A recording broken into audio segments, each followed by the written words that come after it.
యేసు శిష్యుల మధ్యలో ప్రత్యక్షం కాలేదా? వేసిన తలుపులు వేసినట్టుగా ఉండగానే పునరుద్ధానుడైన యేసు శిష్యుల మధ్యలో ప్రత్యక్షం కాలేదా? యేసు తలుపు తట్టాల్సిన అవసరం లేదు, కానీ నేనున్నానని ఆయన జ్ఞాపకం చేసుకుంటాడు. నన్ను ఆహ్వానించండి అని ఆయన తెలియజేస్తాడు.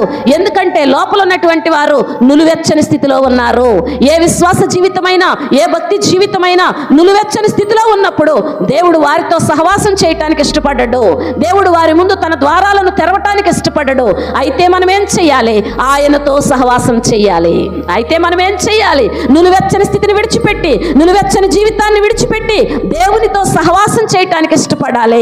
వెచ్చగానైనా ఉండు, చల్లగానైనా ఉండు, లేని ఎడల నిన్ను నా నోటిలో నుండి ఉమ్మివేస్తాను అని దేవుడు చెప్పాడు. నీ జీవితం 2025లో చల్లగా ఉందో తెలియదు, వెచ్చగా ఉందో తెలియదు, కానీ 26లో మండుతున్న అగ్ని వలె ఉండాలి, ప్రకాశించు దీపం వలె ఉండాలి, వెనుతిరగని సైనికుని